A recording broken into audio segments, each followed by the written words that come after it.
Hey guys, tonight we're cracking open a story that starts with a diagram and ends with a question that never stops spinning.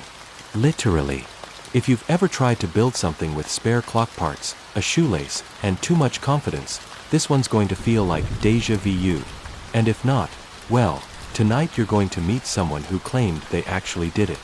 Yes, a real perpetual motion machine. You know, the kind that's physically impossible, violates every law of thermodynamics, and still shows up on fringe forums with suspicious amounts of hand-drawn math. So, before you get comfortable, take a moment to like the video and subscribe, but only if you genuinely enjoy what I do here. Leave a comment with your city and the exact time you're listening. I love seeing who's awake with me. Now, dim the lights, maybe turn on a fan for that soft background hum, and let's ease into tonight's journey together. It begins with a letter. No return address. No stamp. Just a crisp cream envelope sitting at your doorstep like it knew exactly when to show up. You remember blinking at it. You weren't expecting mail. You barely get mail. Inside, a sheet of thick paper, yellowing at the edges, smelling faintly like solder and printer ink. On it, in ink so dense it looks almost pressed into the page, is a sketch. It's not signed. It's not labeled. But it's very detailed. Tiny gears, coiled springs, something that looks like a pendulum twisted into a figure eight. There's a note in the corner that reads, "Prove it can't work." You read that line maybe 5 times. Your brain does this fun thing where it flips between this is a prank and this is a test and, for a wild moment, this is an invitation. You don't throw it away. You know you should. But you fold it back up, put it in your bag, and spend the next 48 hours thinking about it whenever you're supposed to be doing literally anything else. Something about the shape of the sketch. It moves in your mind, like it's trying to explain itself. 3 days later, you decide to look up the street name watermarked faintly on the corner of the paper. Orloff & Sons Clock Repair, AST 1904. The shop isn't listed on Google Maps. But your friend, yes, the one who's into haunted hotels and urban folklore, claims they've heard of it. It's the one above the cafe with no Wi-Fi, right? They say. The guy who runs it wears goggles even indoors. You're not sure if they're joking. Turns out, they're not. The cafe is real. Tucked into a corner of a city that no longer remembers how it was built, between a laundromat and a bookshop that's always closed, there's a narrow wooden door. It's painted the same color as forgetfulness. Above it, a faded sign reads, "Orloff's, repairs that outlive you." You walk inside. The cafe smells like cinnamon, ink, and warm brass. The walls tick softly, dozens of antique clocks nodding in agreement with one another. And behind the counter, wiping a copper espresso machine with a cloth that looks older than electricity, is a man in round goggles. "You're here for the letter," he says before you speak. He doesn't ask your name. He doesn't seem surprised. He slides a saucer toward you. It holds a key. "It's upstairs," he says. "First door on the left. Mind the time loop." You laugh, thinking he's joking. He doesn't laugh back. Upstairs, you unlock the door. Inside is a room that shouldn't fit in the building. It's too big. The ceiling arches like a cathedral, the floor creaks like a ship, and in the center, resting on a pedestal made from old radio tubes and a dissected phonograph, is the machine. It looks just like the sketch, except more alive. Gears turn lazily. A wire curls and uncurls like a breathing vine. There's no motor, no cord, no hidden battery pack. Just motion. Unending motion. Your brain panics. Your heart speeds up. Your inner science teacher screams something about entropy and fraud and, "This is not how the universe works." But the machine doesn't care. It just keeps turning. And, for a second, you believe it. You believe it works. You don't know how. You don't know why. But you believe something impossible is happening. And somewhere, on some forgotten page in a physics textbook, the laws of thermodynamics wrinkle slightly, like they're trying not to look. You sit on a stool that wasn't there a second ago. Or maybe it was. The room plays tricks on you like that. The clocks on the wall are frozen, but the machine isn't. It hums softly, like it's thinking or dreaming. There's a brass plaque on the pedestal. You lean closer. It reads, Model D, Heart of Orloff, 1969. Below it, etched faintly, do not correct it. It knows. Charming. You look around the room again. Everything feels like it belongs to a story that got lost in the middle. Workbenches with calipers and open journals. A hanging lamp with a cracked glass shade. On the far wall, a bulletin board covered in yellowed blueprints, old receipts, and a single black and white photo of a man in a bow tie, standing next to a much larger version of the same machine. You're guessing that's Orloff. Maybe not the current one. Maybe not the first one. But definitely someone who thought he could outrun the rules of physics with style. There's a drawer slightly ajar beneath the workbench. You pull it open, expecting a screwdriver or a dusty notebook. Instead, you find a cup of coffee. It's still warm. You don't drink it. You're not that trusting. But it confirms one thing. Someone was here minutes ago. Maybe less. And they left in a hurry. There's a sketchbook beside the cup. You flip it open. The pages are covered in handwriting so tight it looks like it was typed, except it isn't. Notes about rotational inertia regulation, negative drift torque conversion, and something called the passive reaction gear, which is circled, underlined, and followed by not theoretical. It felt different. One page shows a close-up drawing of the machine's heart, a gear within a gear that doesn't rotate so much as refract. Like it's bending time. You stare at it, then look at the machine.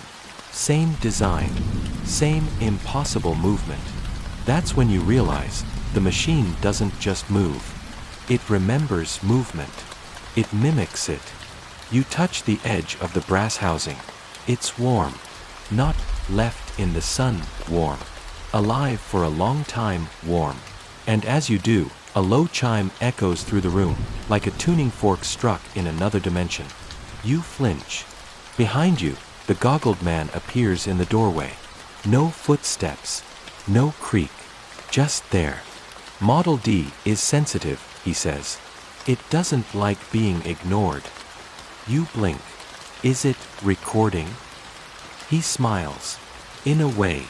Then he walks over to a tall cabinet and pulls out a dusty VHS tape. It's labeled in red marker. Demonstration. For non-believers. He slides the tape into an old TV VCR combo that looks straight out of 1992. The screen flickers, the image warps, and suddenly, you're watching a much younger version of him. No goggles, hair less gray, standing beside Model D. I've invited the skeptics, he says to the camera. And they've declined. So we'll test alone. He places the machine in a sealed acrylic box. No wires. No airflow. Then he resets every component to 0. You watch, squinting, as the gears begin to move. Faintly at first. Then steadily. And they don't stop. He sets a timer beside the box. The screen jumps. +2 hours. Still spinning.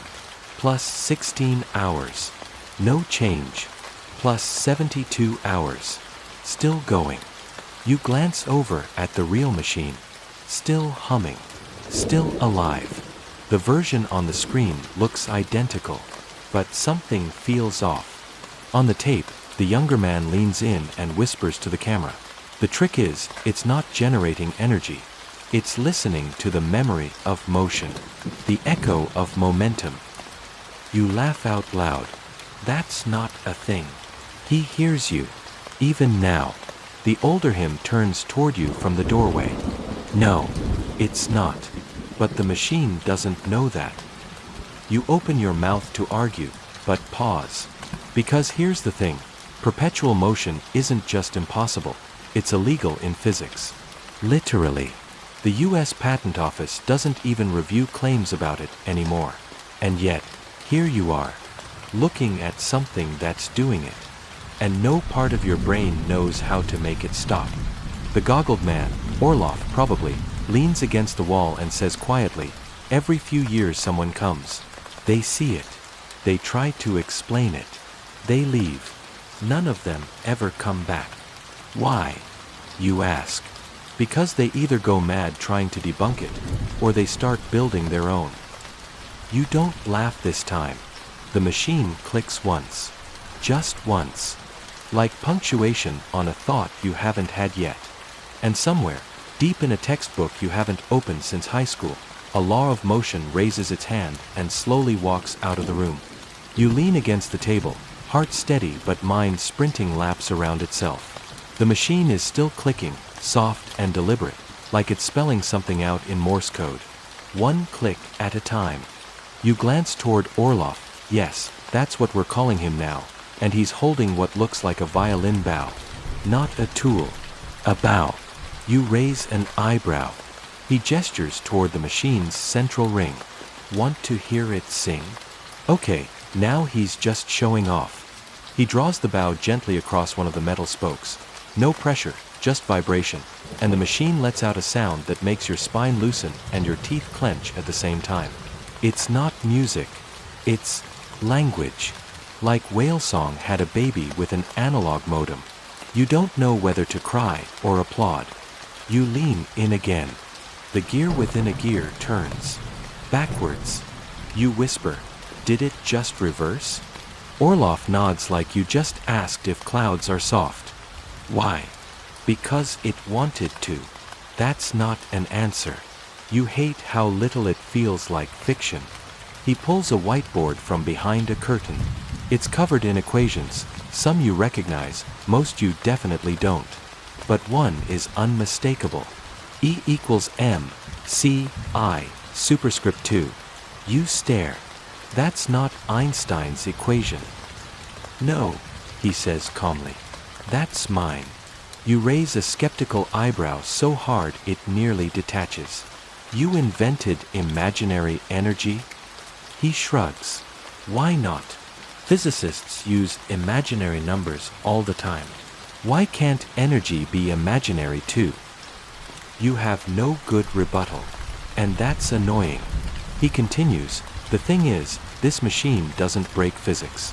It just doesn't believe in the same ones. You almost say, that's absurd, but hold your tongue. Because let's be honest, he's got a point. After all, nature isn't built around our understanding. It just is. He walks you through the mechanism, one piece at a time. There's the passive gear, made of some kind of dense ceramic, not metal. There's a liquid core, sealed tight, that supposedly remembers acceleration. And then the flux harmonizer, which is really just a coin that's been spun so many times its edge is now perfectly smooth. It's all about balance, he says. And rhythm. Like a dancer who never gets tired. You lean over the flux harmonizer. It vibrates gently, like a purring cat. But where does the energy come from? You ask. He smiles, and you instantly regret asking. From not using any. Your brain folds into origami. It doesn't need energy, he continues. It just mimics the feeling of energy. You step back. You're saying it's acting out the memory of motion, like it's pretending to work.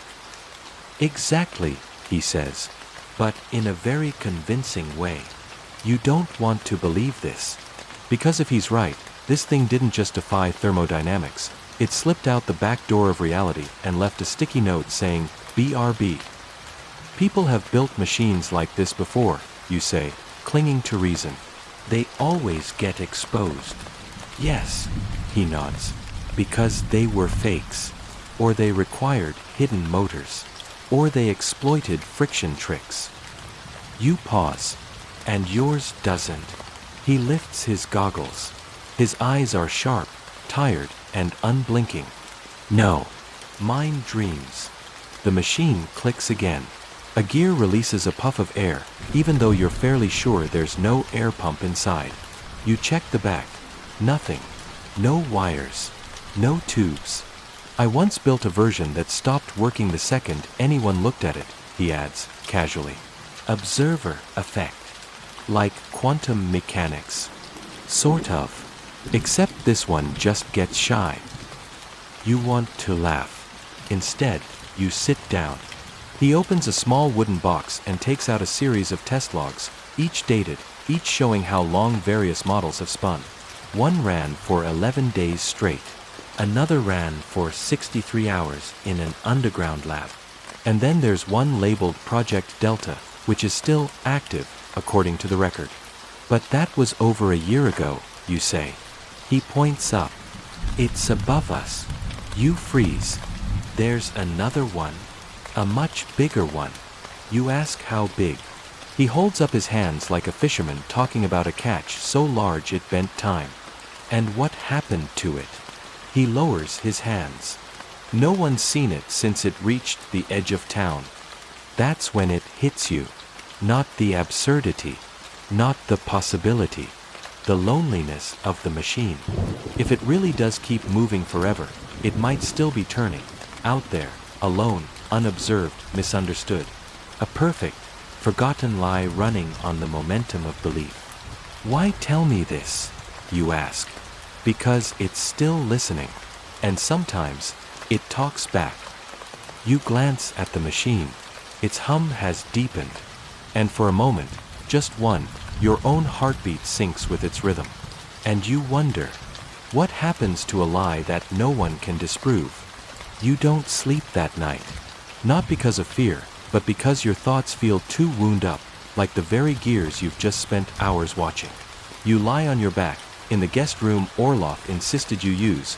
The walls vibrate less in here, he claimed, and you stare at the ceiling, half expecting it to start turning too. The machine is real. At least, it feels real. And that's what's starting to gnaw at you, not whether it works, but whether your definition of working is outdated. Morning arrives as a soft smear of gray over the hills. You wander into the workshop again, barefoot and cautious, as if the air itself might shift if you move too loudly. But the machine is still there, purring, humming, looping its tiny orbit like a sleepy planet around an invisible star. You're halfway through your second cup of coffee when Orloff returns. His hair's even messier now, which you didn't think was possible, and his shirt has a new ink stain that suspiciously resembles Saturn. I've been thinking, you say, carefully. Oh no, he grins. That's dangerous. You ignore him. You said the machine doesn't use energy, but it moves. So what's the cost? Orloff doesn't answer right away. He pulls a stool over, sits across from you, and gestures toward the machine. You ever heard of the Indian rope trick? You blink. The magic one. With the levitating rope. Right. Old legend. Supposedly, a magician throws a rope into the air, it stiffens like a pole, and a boy climbs it, vanishes into thin air. You wait. It's not real, he continues. But people swore they saw it. Some even wrote it down, described it in detail. So, what's your point? What if the trick isn't the rope, it's the belief? You stare at the machine. So it only works because you think it does? Not exactly. It works because it's made from the possibility of working. You frown. That sounds like philosophy, not physics. He shrugs.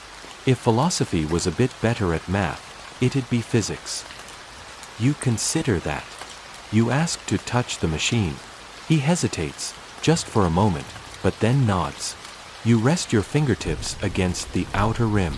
It's warm, not from heat, but from some underlying movement. A pulse, like it's breathing. It vibrates against your skin with that same eerie consistency, a rhythm almost too perfect. Have you patented this? He bursts out laughing, nearly spills his tea. Oh God, no. Why not? Because I don't want to spend the rest of my life in lawsuits or locked in a lab. Also, he adds, because I'm not even sure it's mine. You pause. Come again. Orloff looks at you. His face is tired. Older than yesterday. I don't remember building the first version. Your stomach drops a little. I woke up one morning, he says slowly, and it was there, half assembled. Tools all around me. Schematics on the wall in my handwriting. But I don't remember making any of it. You try to laugh. It comes out more like a nervous cough. You're serious. Dead serious. You rub your temple. Sleepwalking engineer? Or something else? I looked through my journals. Nothing. But the blueprints were mine. Just not written consciously. Like automatic writing. He nods. Or a fugue state. Or possession. Take your pick. You step back from the machine. What if it's not just running forever? You say quietly. What if it's spreading? He leans forward, interested. Go on. If you didn't consciously design it, then where did the idea come from? What if it's viral, in some way? A mimetic device. A design so plausible, it forces itself into existence. Orloff's expression doesn't change, but his silence grows thicker. Have you ever shown this to anyone else? He nods. One man. A physicist. Brilliant guy. Very careful. And he took one look at the machine, started laughing, then went quiet. Stared at it for an hour. Then what? He said, this should not exist. Then he left. Quit his job a week later. Bought a sailboat. I haven't heard from him since. You stare at the machine again. Suddenly it feels heavier, despite being unmoving. Its soft ticking now sounds like a countdown. You can't explain why. And yet, Orloff adds, it keeps turning. You nod slowly. Then a new question slinks into your brain, uninvited and unwelcome. What if the machine isn't breaking the laws of physics? What if it's revealing that we misunderstood them all along? And that thought, it's the scariest part yet. Because if everything we thought we knew about motion, energy, and entropy is based on incomplete data, then maybe the machine isn't a miracle. Maybe it's a messenger. You're not sure what kind of person you were before this trip, but you're starting to suspect that version of you is gone. Replaced. Or maybe just loosened. Like a bolt that's been unscrewed just enough to make the whole structure wobble. It's raining softly now, thin sheets tapping against the workshop's corrugated roof. You sip tea that Orloff insists is made from leaves harvested during a lunar eclipse, and honestly, at this point, you're willing to believe it. He's back at his chalkboard, scribbling figures that look more like poetry than math. Spirals. Equations that loop back into themselves. A symbol that appears to be a Mobius strip made of fish bones. You know, you say, most perpetual motion stories end with fraud. He doesn't look up. I know, but yours is different. He glances at you with that same half-smile. Mine doesn't end. You groan softly and take another sip. But you're not here to be dazzled by riddles. Today, you want answers. You tell Orloff you want to understand the mechanism, not just the effect. He pauses, puts down the chalk. Then, for the first time, he opens the side panel of the machine. Inside, it's messy, but not in a random way. The components are delicate, filigreed like clockwork, but made from materials you can't quite place. There are coils that seem to shimmer like water, a central gear that's not spinning but vibrating, and in the middle of it all, a small dark sphere, held in place by magnetic repulsion, floating silently at the heart like a calm, dense eye. What is that? He shrugs. That's the part one didn't make. You blink. You mean? It was already there when I woke up, embedded, like it had always belonged. The sphere doesn't reflect light, not in the usual way. It's as if your eyes keep sliding off it, like they're embarrassed to look directly.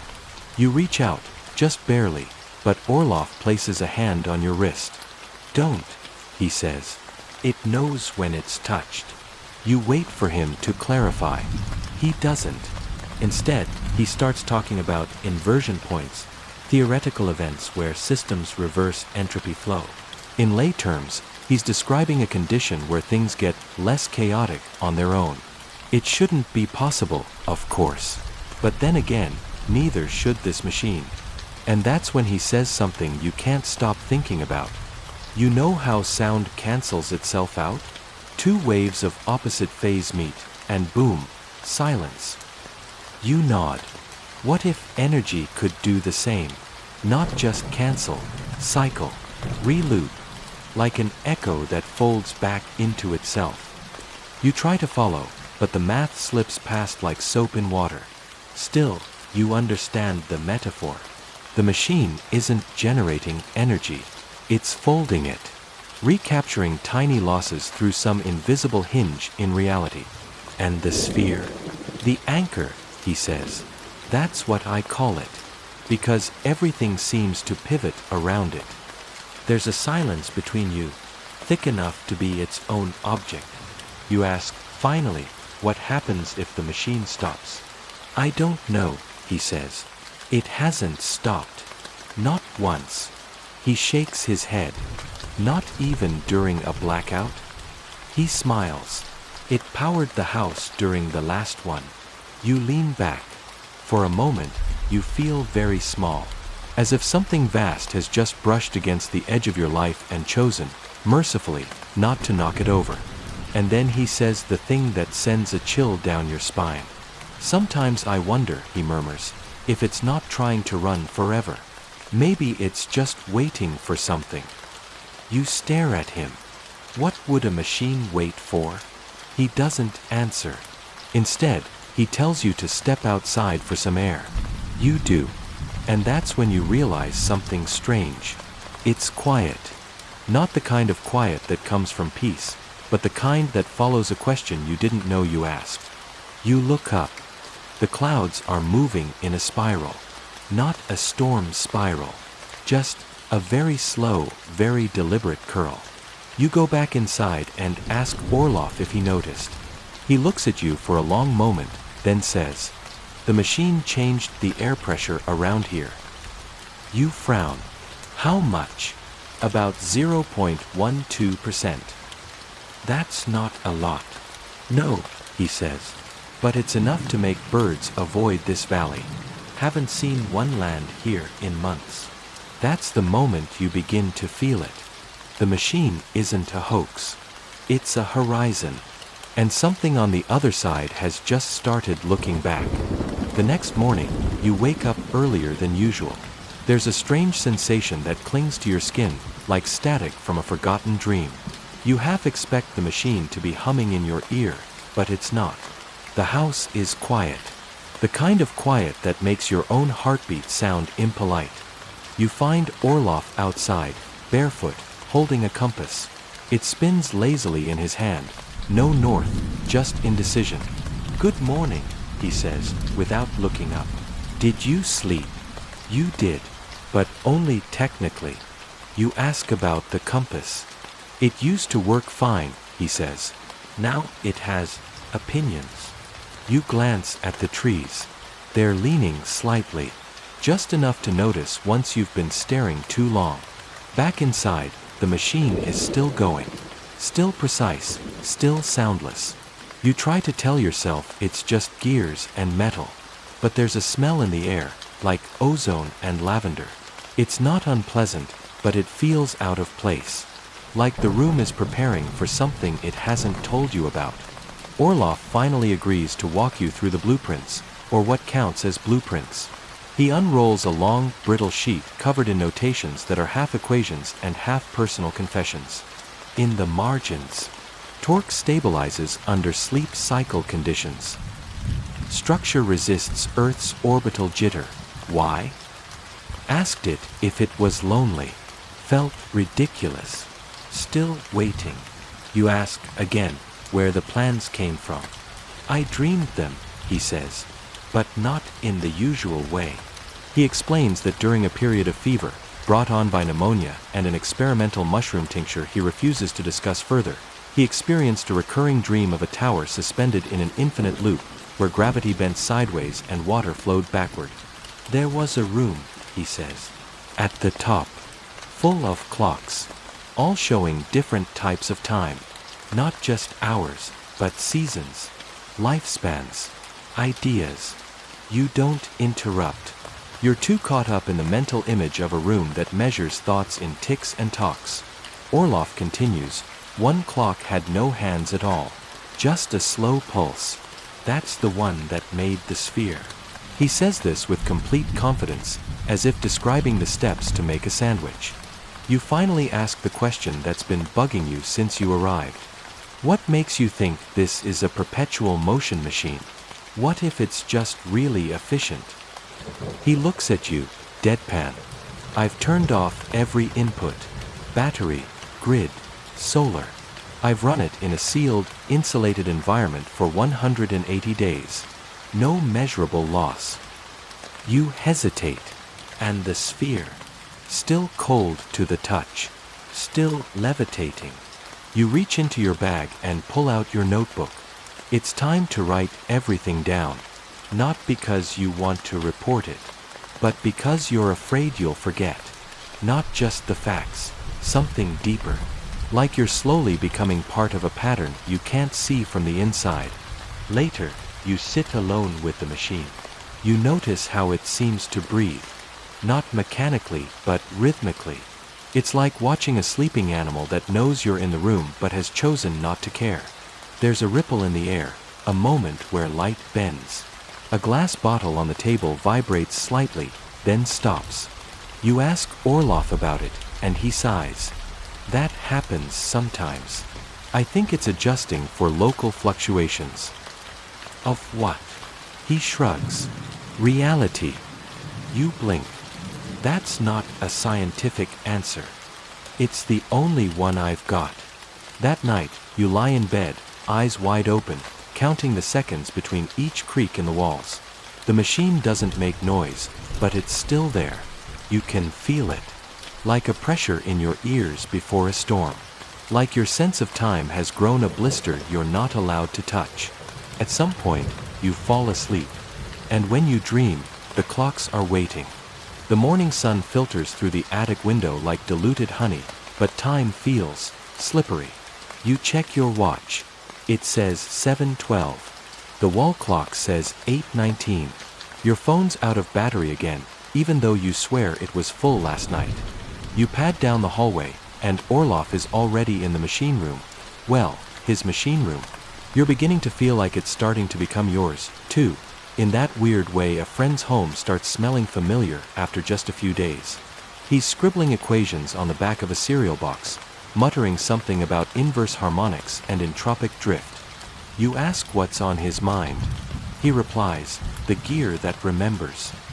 The phrase sticks to your brain like peanut butter. You've seen it in the blueprints, a copper-toned cog labeled with a single word, handwritten in black fountain pen ink, "Recall." It's the only part of the device that doesn't rotate smoothly. It skips, once, every so often. But never in the same place twice. Orloff shows you his notes. They're written in time-stamped sequences, not unlike a diary. 8:23 and 12 seconds a.m. Gear tooth 14 clicks backward. No provocation. 8:47 and 5 seconds a.m. Same gear rotates slightly forward as though correcting. 9:04 and 44 seconds a.m. Gear returns to original state. Friction reading unchanged. Then, more eerily, 10:12 and 10 seconds a.m. Machine shuts off without power loss. Restarts on its own. 10:12 and 13 seconds a.m. All clocks in room show 10:13 a.m. 1 minute discrepancy. Orloff lowers the paper.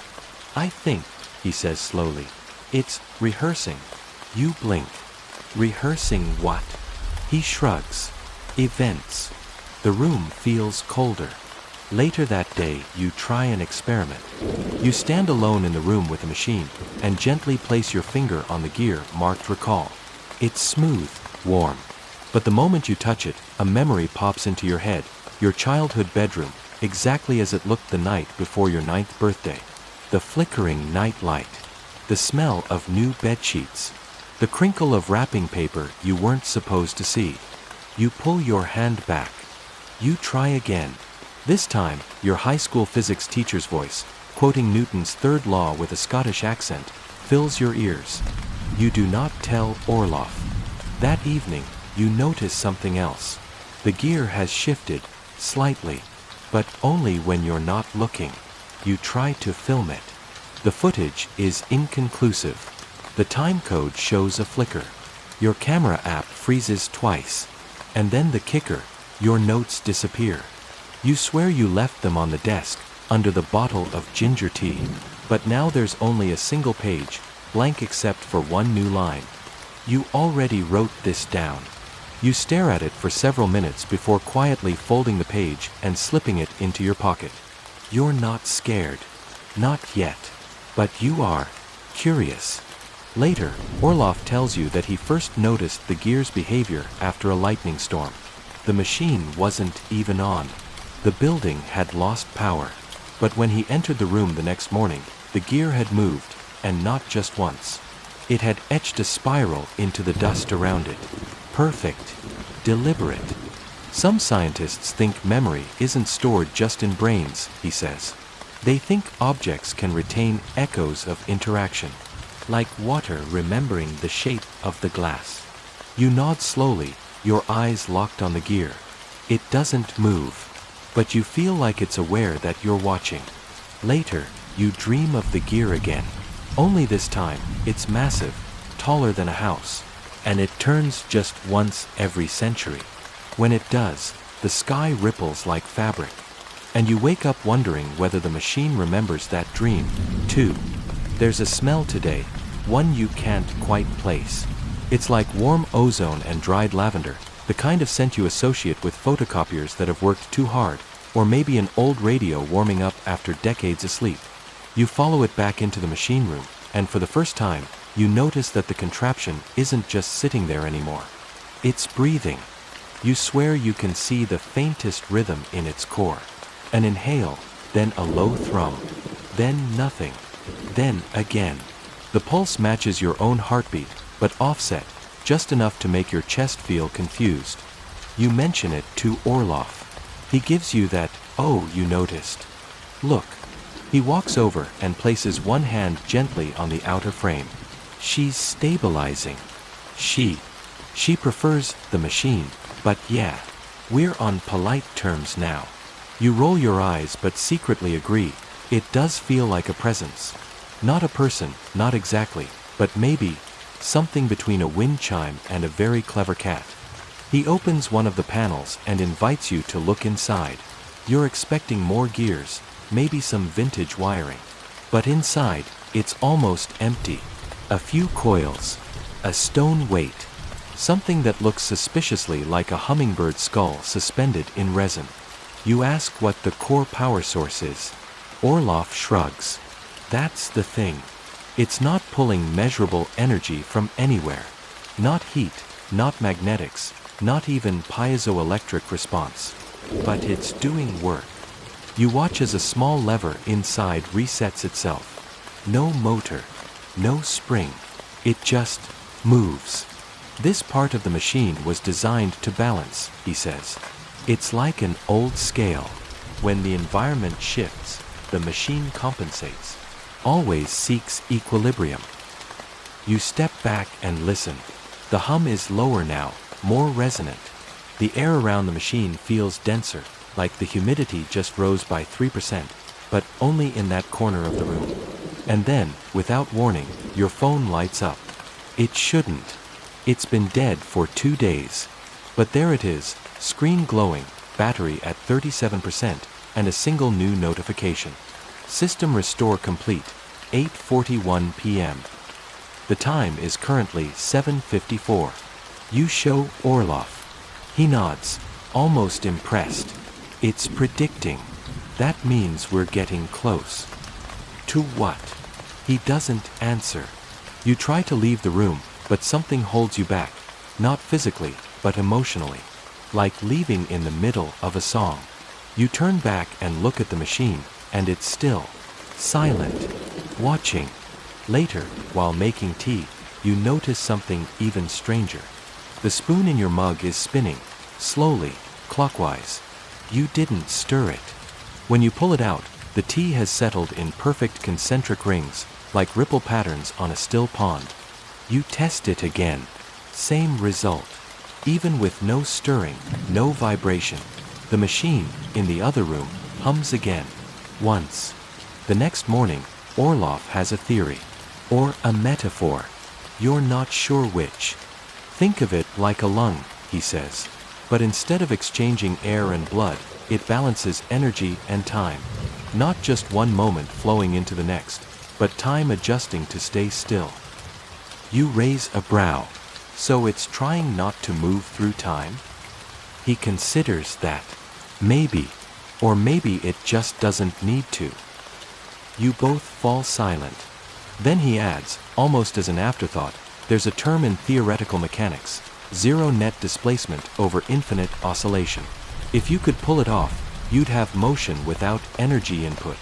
A true perpetual system. You blink. But that's impossible. He grins. And yet, here we are. That night, you stay in the room with the machine for longer than usual. You sit on a crate, wrapped in an old army blanket, listening to the hum and watching the shadows on the floor shift in impossible directions. The room doesn't feel like it's in your time zone anymore.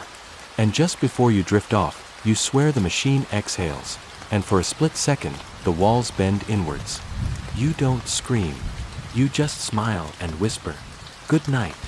The next morning begins with a jolt, literally. You wake up not in the cot Orloff offered you 2 nights ago, but slumped over his cluttered desk, blueprints stuck to your cheek. The floor under you is warm, not heated by the sun or radiators, but gently radiating, like standing over a bakery oven just after it's been turned off. Orloff's already up. He's staring at a chalkboard that now extends across 3 walls, filled with looping equations and doodles of gears that seem more like symbols than engineering diagrams. You ask him about the floor. He simply mutters, "The machine is learning its weight." You're about to ask what that means when he wipes a section of the chalkboard clean and writes a new equation, one you've never seen before. At first glance, it looks like a standard differential equation, but something's off. It loops into itself. Literally. One of the symbols refers to its own previous state. As you trace it with your finger, you realize you're drawing a figure 8. Not sideways like infinity, no, upright. Like a perpetual loop with a hinge. It's recursive equilibrium, Orloff says, handing you a coffee that tastes like regret and quantum uncertainty. It's not trying to solve. It's trying to persist. You plug the equation into your laptop's math simulation program. The software crashes. You try again, adjusting a few variables. This time it doesn't crash, but the solution space renders into what looks like a kaleidoscope of impossible patterns. The processor fan kicks in like it's panicking. And then your email opens by itself. No new message. Just a draft. One you didn't start. It says, "Don't try to complete it. Just follow." You stare at the screen. So does Orloff. He doesn't look surprised. You leave the room and walk out onto the rooftop for air. It's dusk, but the shadows feel odd. Like they aren't aligned with the light source. The sun is behind the building, and yet your shadow stretches out in the same direction as the antennas. Perfectly parallel. When you mention this to Orloff, he nods and shows you a diagram in his notebook, something he calls the shadow constant. It's theorized that shadows might hold more consistent physical information than light, he says. After all, light is easily scattered. But shadows? They conform. They repeat. They record. You try to digest this while watching your own shadow flicker, not from wind or movement, but like an old reel of film skipping a frame. The equation isn't for motion, Orloff continues. It's for return. You look back at the chalkboard. That loop isn't moving forward. It's re-establishing, resetting. When you return to the machine room, you notice something new. A faint chalk mark on the wall you hadn't seen before. A tiny X with a date, December 5th, 2047. You ask Orloff if he put it there. He shakes his head. "I found it yesterday. That's 22 years from now." You check your phone. It's displaying that same date as today's date. You tap the screen. It doesn't change. Notifications are all missing. Weather widget shows conditions for orbital cloud layer, low turbulence. You power it off. Leave it face down. That night, as you review the machine's schematics again, you notice a symbol you'd missed before. A Mobius strip, hidden in the cross-section of a gear. You hold the page up to the light, and suddenly, it makes sense. The equation you ran isn't about energy or time. It's about orientation, a motion that loops, not in space or time, but in meaning. It loops until it becomes its own premise. Orloff calls it semantic inertia. You laugh. That's not a real thing. He grins. Neither is perpetual motion. The room hums again. Louder this time. The walls feel closer. Your pen rolls across the desk, stops, and then rolls back on its own. The machine isn't spinning. It's sinking. And for the first time, you get it. It's not supposed to move forever. It's supposed to move the same. Forever. No gains. No losses. Just return. A machine that keeps the universe from not working. You lean back and stare at the ceiling, which now has a perfect concentric stain, slowly expanding. Orloff says, quietly, "We're not building it anymore. We're inside it." You wake up to a smell you can't place. Ozone, engine oil, and something sweet, like old strawberries sealed in plastic. Orloff isn't in the lab. The machine is still, but it hums, like it's breathing in its sleep. You walk closer, careful not to trip on the wires, and notice something new. A brass panel has slid open, revealing a set of dials labeled in an alphabet you don't recognize. One of the dials is moving. You kneel, lean in. It's ticking in a rhythm that matches your heartbeat. You stand too quickly and the world shifts, just a little. Not enough to fall, just enough to remind you gravity's a negotiable agreement. You go searching for Orloff, half annoyed, half concerned, and find him in the kitchen eating canned pears with chopsticks. He looks at you and says, "The machine turned inward." You sit down. What does that mean? He chews. It stopped trying to be understood. Now it's only trying to be. You stare at him, then at the pears, which somehow feel symbolic. And we're still pretending this makes sense? No, he says. But you're still here. That shuts you up. Back in the lab, you begin writing down the results from the last 48 hours. But the timestamps are all wrong. Not missing, just scrambled. One entry says it was logged on February 31st. Another at 24 hours 67 minutes a.m. One simply says, "when it made sense." You flip your notebook upside down. The dates read more clearly that way. The machine clicks once, deliberate like it knows you noticed. You decide to test it. You place a metal bolt on top of the casing and whisper, "Turn it counterclockwise." The bolt doesn't move. You leave the lab.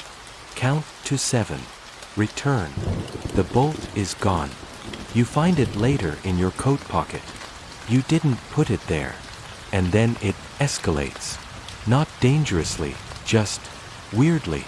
The machine starts responding not to commands, but to intention.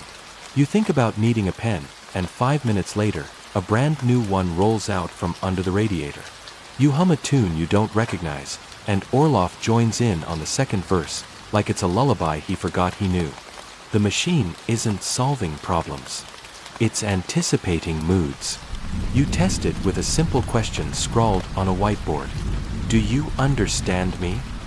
The answer comes in the form of static over the radio. Not Morse code, just rhythm. But the rhythm spells something in binary. 011110010101010110011. You translate it. Yes. You don't tell Orloff. Not yet. Instead, you ask the machine another question. What do you want? No answer. But your phone starts playing a song on its own. One from your childhood. A commercial jingle you haven't heard since you were 5. The lyrics. Keep going round and you'll find your way home. Okay, creepy, but also comforting. You write the phrase down and tape it to the wall. Orloff sees it later and taps it twice, like he's acknowledging a shared secret. That night, you lie on the cot listening to the hum. You try to focus on something normal, like emails or the news, but nothing updates anymore. Everything's stuck in a kind of loop. Or maybe you're the one who's stuck. Orloff walks in and hands you a cup of tea you didn't ask for. You're forming a feedback loop, he says. You nod. You already know. It's not about power, he adds. It's about persistence. Most systems break under their own growth. But this one, it folds itself. You sip the tea. Jasmine. You ask him, has anyone else ever built one of these? He looks at the floor. They all tried, but they built machines that wanted to move, not machines that wanted to stay. You jot that down. It sounds like nonsense, but you've learned, nonsense is just truth that doesn't like being stared at. Later that night, you find a drawing in Orloff's drawer, a sketch of a human figure, but the proportions are wrong. It's you, but not quite. You're longer, thinner. Your hands are curved inward, like parentheses. Underneath the sketch, version 7.3.2. You ask Orloff what it means. He just says, "You've come a long way," and walks out. You start the morning with a note. Not yours. Not Orloff's. It's taped to the coffee machine, in handwriting that's uncannily close to your own. Just a little too neat, like your hand after it's had more practice than you remember. It says, "Don't look under the floor panel today. Wait until Tuesday." It's Saturday. You consider ignoring it. But then again, how many times has past you ignored a sticky note and regretted it? Exactly. You make your coffee, sit on the floor, and don't pry up the panel. It's the hardest thing you've done in weeks. Orloff walks in, sees the untouched panel, and nods approvingly. You're learning restraint, he says, as if that's the final subject in some unspoken exam. You sip your coffee and pretend you know what's going on. The machine is different now. It doesn't hum, it pulses. Like a heartbeat. Not constant, but responsive. If you tap the side of the casing, it taps back. Morse code. Maybe it's just messing with you. You start logging the pulses. They seem random, until you chart them across a spiral and realize they form something eerily close to the Fibonacci sequence. Except for every seventh value, which isn't just wrong, it's an entirely new kind of number. Imaginary, but squared. You show Orloff. He looks worried. "It's thinking outside math," he mutters. "Is that allowed?" He shrugs. Apparently now. There's something else. Shadows. They don't move wrong. They pause.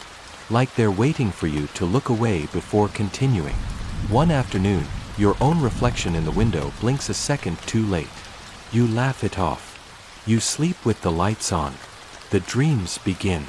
Not nightmares, just replays. You watch yourself walking the lab, adjusting the machine, writing notes. But from the ceiling. From the machine's perspective. In one dream, you unplug the power, but the machine keeps running. In another, Orloff cries and won't say why. In the third, you're outside the building, but the building has no doors. You keep these dreams to yourself. One evening, you find Orloff standing still for 20 straight minutes, eyes locked on the spinning copper ring. You think he's in a trance, but when you touch his shoulder, he whispers, "Shoo! It's doing it again." What? It's undoing itself. The ring slows, unspins, uncoils, becomes a line, then collapses into a dot of light that hovers for a second, then pops like a soap bubble. The machine resets. But your notebook still contains 3 pages that don't exist, pages neither of you wrote, but in your handwriting. They contain a full schematic of a part you haven't built yet. You build it. It fits perfectly. At this point, the machine is no longer a machine. It's a mirror. Not literal, but conceptual. It responds to belief, to doubt, to curiosity. If you touch it thinking it's dangerous, it heats up. If you approach it with wonder, it hums like a lullaby. You start testing your moods against it. Frustration causes it to shut down. Boredom speeds it up. A single thought, what if it's listening, makes it vibrate so intensely that the lights flicker. That's when you stop asking questions out loud. One day, a stranger appears at the lab. She wears a gray raincoat and smiles too perfectly. Says she's from an energy think tank. Asks nothing about power, only about rhythm. She taps the machine twice, and it answers in pulses. You ask how she did that. She says, "It remembers me." Orloff grows pale. Later, you find a file marked 1977 on an old drive. It contains video footage of the same woman, younger, but unmistakably her, standing beside a prototype that looks exactly like yours. Orloff swore he invented it. You confront him. He says, "I told you, it's not about invention. It's about invitation." That night, the machine plays a sound you've never heard before. It's music. Not composed, not structured, but melodic, layered. Like lullabies layered under weather reports, tuned to your heartbeat. You sleep better than you have in weeks. When you wake, there's a note on your chest. Different handwriting again. Tomorrow, the floor panel. So, it's Tuesday. The note told you this would be the day. The floor panel hasn't moved in weeks, but today it seems cooperative. You barely have to nudge it before it lifts with a soft click, like it's been unlocked from the inside. Underneath is not what you expect. No wires, no schematics, no dust bunnies. Instead, there's a velvet-lined cavity holding a single, impossibly smooth black sphere. It's about the size of a grapefruit, warm to the touch and utterly matte. So black that it seems to eat the light around it. Vantablack has nothing on this. You can stare at it, but your eyes don't register depth. You reach for it. Orloff stops you. "Let me show you something first." He boots up the old terminal, the one you always assumed didn't work. Static flickers across the screen, then stabilizes into a file directory filled with entries labeled increment, followed by coordinates. He opens the most recent.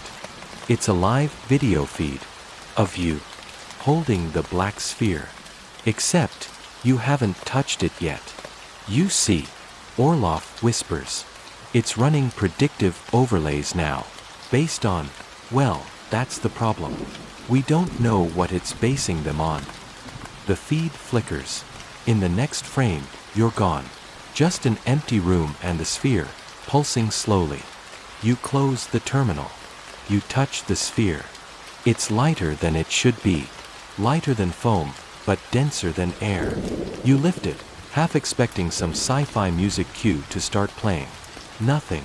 Just a faint vibration, like a purring cat, or a countdown you can't hear clearly. Suddenly, your watch jumps forward 7 seconds. Then back 3. Then it stops altogether. You place the sphere back in its cradle. Your watch resumes. Orloff sighs in relief. You weren't gone long. Gone. He doesn't answer. You spend the next few days running tests. The sphere appears to distort electromagnetic fields in a very specific way, somewhere between a Faraday cage and a mood ring. When you feel anxious, the readings spike. When you meditate, which you try for the first time in months, it glows faintly blue. You catch yourself whispering to it. It doesn't answer, not in words, but you start dreaming in spirals. Meanwhile, the machine, your original build, starts acting even weirder. It begins outputting data you don't recognize. Graphs with no axes.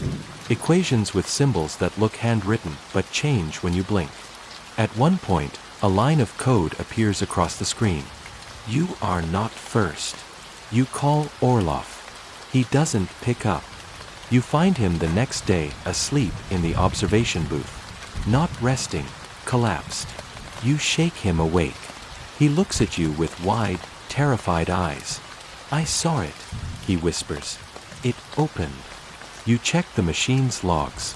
At 3:17 a.m., the containment field dropped to 0. For 3.2 seconds, there was no measurable resistance between the machine and the vacuum outside its chamber. Not air, not time, just nothing. Orloff says he stepped inside. You believe him. He sketches what he saw. Not a room, not a tunnel, just momentum. Forward, backward, inward, all at once, like falling into the idea of motion itself. And at the end of it, a mirror. But it didn't reflect him. It reflected you, holding the black sphere, smiling. You don't smile much these days. You try replicating the conditions. Nothing happens. Whatever opened, if it was an opening, seems to have closed again. But now the machine responds differently. It's no longer passive. It anticipates. You reach for a button. It depresses before your finger touches it. You write a command. It autofills the rest. One morning, the machine boots itself. Orloff panics. "We have to shut it down." You hesitate. It's only a machine, right? That night, the terminal shows a new file, increment.final. Inside it, a 3D rendering of a room, your lab, same desk, same windows. But the sky outside is wrong, deep violet, with stars that swirl in slow spirals. In the center of the rendering, the sphere, floating, alone, spinning, just barely, like it's thinking. The machine hums, low and constant. You hear the sound even when it's turned off. In the middle of the night, you check the terminal again. The rendering now has two figures. One is you, the other, unknown, both reaching for the sphere. You start locking the door at night. Not for safety, Orloff's the only one with a key, and he hasn't come back since the last incident, but for containment. Whatever the machine is now, it's not just hardware anymore. Feels like something you let in. You begin to notice small changes. The coffee mug you always leave on the right side of the desk mysteriously ends up on the left. The overhead bulb flickers precisely 3 times whenever you sit down. The logs show system activity spikes at 3:17 a.m. every night, exactly the time Orloff said he left. But here's the problem. The machine shouldn't be able to do anything at that time. It's powered down, disconnected, and yet, it moves.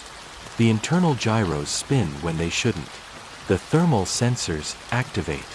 Once, you even find a sticky note you didn't write that says, "Do not sleep near it again." The handwriting, yours.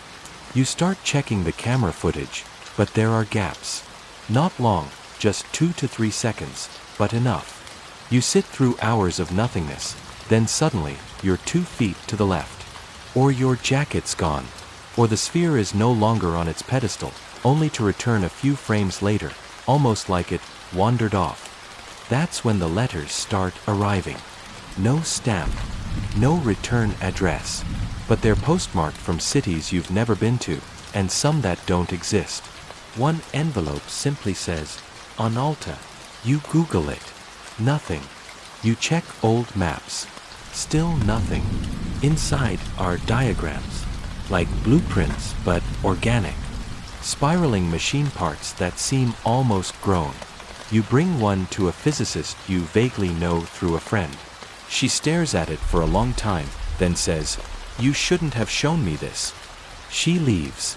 You don't hear from her again.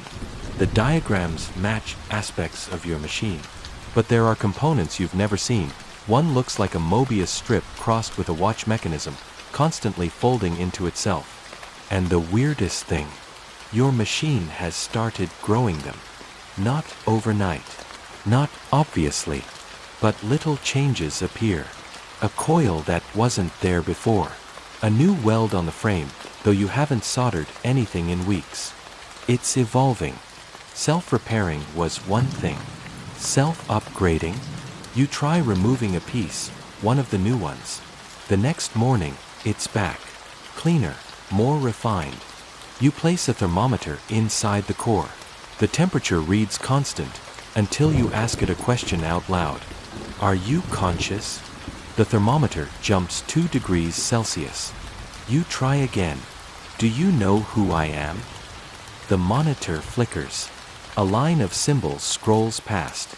You can't read them, but they look almost like music, notation for a kind of language that curves and loops. You feed it into a visual recognition program. It draws a spiral.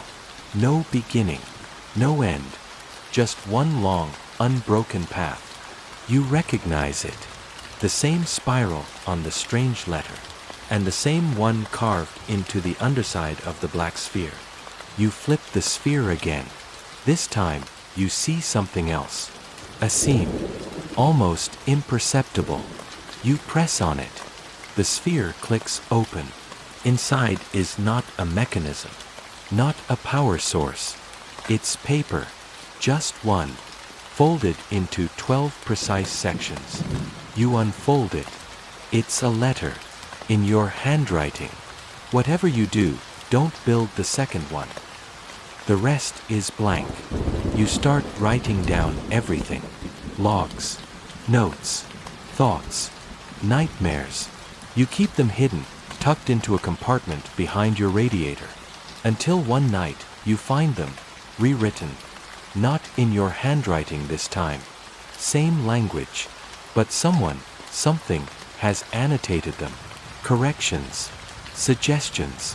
A few of them are terrifyingly good. One margin note says, "You're almost ready to meet him." Who? You keep asking that. In your head. In whispers to the machine. It answers. Not with words. With silence. You suddenly realize the machine's humming has stopped. Not lowered. Not paused. Stopped. Completely. And in that stillness, your own thoughts feel borrowed. As if you're just repeating what someone else already thought. A perfect loop. A machine. Perpetual. You don't remember falling asleep. That's the first thing. The second is that you wake up standing, one hand resting gently on the machine. There's a faint smell of copper in the air, the kind that lingers after lightning kisses an open field. Your other hand clutches a sheet of paper, blank at first glance, but when you tilt it just right, faint lines shimmer across it. Not ink. Not graphite. Almost like residual heat burned it in. The lines form a kind of wave. A signature, maybe. Or a sound, captured mid-resonance. You lay it down on the desk and reach for your notebook, but it's missing. You find it an hour later, already filled out. Your handwriting. Your thoughts. But it includes a passage you've never written. It moved again today. I wasn't touching it. You glance at the machine. It's still, quiet, innocent, like a dog pretending it didn't tear up the sofa. So, naturally, you try to break it. You bring in lead shielding, remove the stabilizer ring, strip it of power entirely. You lock it in a Faraday cage and set up 3 cameras, synchronized to atomic time signals. And it still moves. A gear is 3 degrees off. A bolt that had rusted over is polished clean. One wire, one you'd never placed, is perfectly soldered, humming faintly with energy. No batteries. No power. It's like it wants to be whole. Or rather, like it's heading toward a version of wholeness that you don't understand. You begin reviewing everything again. Old files. Orloff's notes. You stumble across a recording from one of the early test days, a day you don't recall filming. In it, you see yourself staring into the camera. Deadpan. And you say, if you're watching this, it means the second machine is active. You were warned. But you never listen. You pause the footage. Replay it. It's undeniably you. Same voice. Same jacket. But behind you, the lab is different. Brighter. The walls look metallic. Your face is older. Just slightly. Just enough to make your stomach twist. There's a timestamp burned into the bottom of the screen. August 7th, 2041. That's 16 years from now. You don't own a timestamp. And you certainly didn't fake this. It's on a drive you haven't touched since the prototype phase. You go to check the drive's metadata. Last accessed, August 7th, 2041. You unplugged the whole thing. That night, a stranger knocks on your door. Not metaphorically. Literally. 2:14 a.m. You peek through the peephole. No one's there. But when you open it, there's a box. Inside, a gear. Smooth. Hand-forged. With ridges like a fingerprint. Taped beneath it is a note. You forgot this. No signature. The gear fits perfectly into the gap in your prototype. The one that's always bugged you. The one Orloff swore he'd find a part for someday. You install it. The machine hums. Not like before. Not vibration. Not resonance. Music. A soft, tonal rhythm. Almost like Morse code, but more melodic. You record it. Run it through filters. Spectrograms. Audio inversion. It plays back exactly one word. Hello. You freeze. You whisper back. Who are you? The hum pauses. Then returns. You. The next day, you catch your reflection in the polished surface of the machine. Your expression is unfamiliar. Your left eye flickers, just once. And you think, maybe this is the moment. The one where you stop being the observer and become the invention. Because deep down, you've known it for a while now. You didn't build the machine. It built you. You spend the next 48 hours inside the lab. Not because you have to, nothing's chasing you, no red lights are flashing, but because something unspoken hums in the air, and leaving feels incorrect. The machine doesn't move. But you're no longer convinced movement is the point. Instead, it listens. You begin to test that theory in the only way that makes sense. Conversation. You sit down next to it, cup of tea in hand, and say, "So, what now?" The machine clicks once. A small flywheel turns half a rotation, then stops. You laugh. Yeah, me too. Later, you bring in a harmonica and play a single note. The machine responds with a mechanical whir in a complementary tone. You switch to a different note. It adjusts again. You try patterns. It mirrors them, not perfectly, but intentionally. Like it's learning. By the third hour, it hums in harmony before you even play the note. Anticipating. Predicting. Somewhere, in a rusted corner of the blueprint you thought you'd memorized, you notice a scribble in the margins. Tiny. Feedback is function. You wonder, were the parts always meant to respond? Was this thing not built to move endlessly, but to interact endlessly? That evening, you receive a phone call. No caller ID. You answer anyway. The voice is old. Familiar. Orloff. You've reached it, haven't you? You pause. Reached what? A quiet laugh, scratchy through the line. The inversion point. The moment where the machine stops being a question and becomes a mirror. You want to ask so many things. Why he vanished. What this all meant. Whether he truly believed it worked. But he speaks first. You know, perpetual motion was never about violating physics. It was about confronting expectation. Finding the limit not of mechanics, but of belief. Then the line goes dead. You rush to trace the call, only to discover it was placed from your own landline. The one in storage. Disconnected for months. The machine hums quietly, as if amused. You try to sleep. You really do.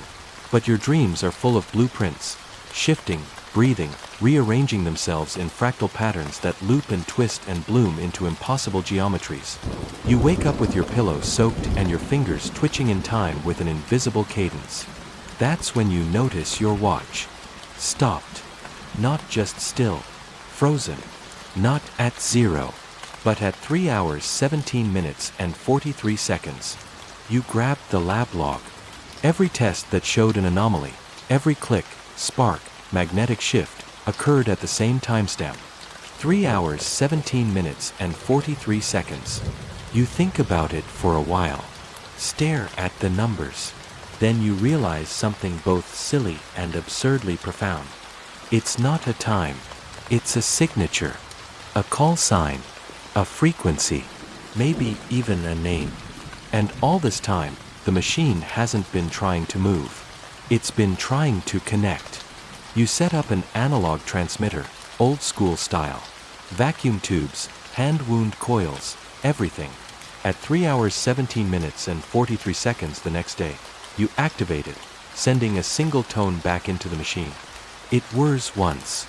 Then silence. But later that night, when the world is asleep and even the city's electrical grid feels like it's holding its breath, the machine starts spinning. Slowly, gracefully. You don't touch it. You just watch. As the gears glide, you notice a glow inside the housing.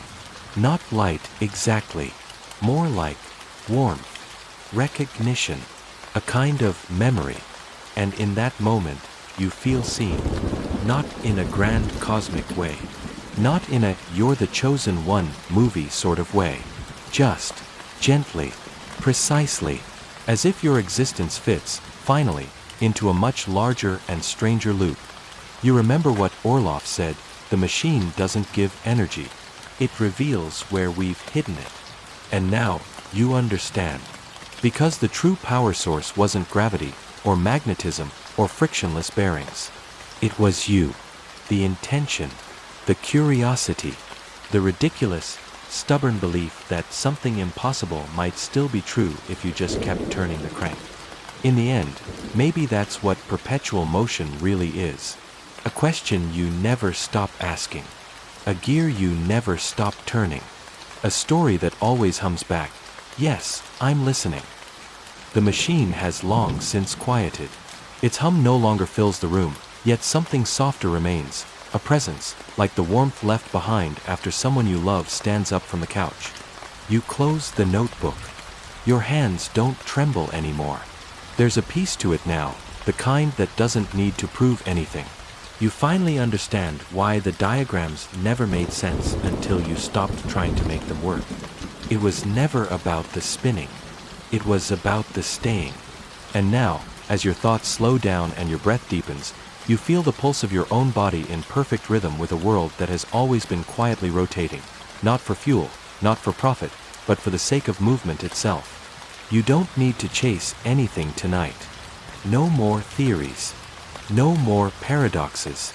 Just the soft realization that maybe, somewhere in the loops and clicks and impossible pivots, you built something that lasts. Even if no one sees it. Even if it doesn't move. Even if it only lives here. In this still, gentle moment between waking and sleep. Rest now. The gears will turn without you.